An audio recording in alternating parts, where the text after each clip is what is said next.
বিসমিল্লাহির রহমানির রহিম আহমাদুহু ওয়া নুসাল্লি আলা রাসূলিহিল কারীম।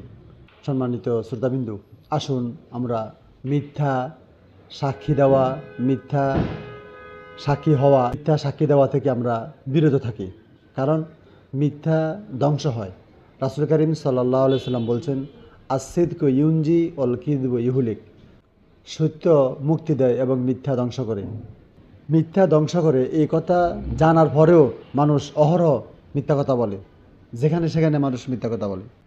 একটা হাদিসে হজরত খুরাইম ইবনু ফাতিক রাদিয়াল্লাহু তাআলা আনহু থেকে বর্ণিত, ক্বালান নাবিয়্যু সাল্লাল্লাহু আলাইহি ওয়াসাল্লাম উদিলাত শাহাদাতু যুরি বিল ইশরাকি বিল্লাহ। হজরত মুহাম্মদ সাল্লাল্লাহু আলাইহি সাল্লাম বলেছেন, মিথ্যা সাক্ষ্য দেওয়া আল্লাহর সাথে শিরিক করার সমতুল্য। তাই এই জঘন্য মিথ্যা কথা থেকে আসুন বিরত থাকি। মিথ্যা নিজেকে ধ্বংস করে, সমাজকে ধ্বংস করে। তাই নিজেকে ধ্বংস থেকে বিরত থাকি, সমাজকে ধ্বংস করা থেকে বিরত থাকি। যে মিথ্যা বলে তার উপর মহান আল্লাহ তাআলা অসন্তুষ্ট হয়। আল্লাহর অভিশাপ আসে, রাসূলের অভিশাপ আসে, ফেরেশতার অভিশাপ আসে।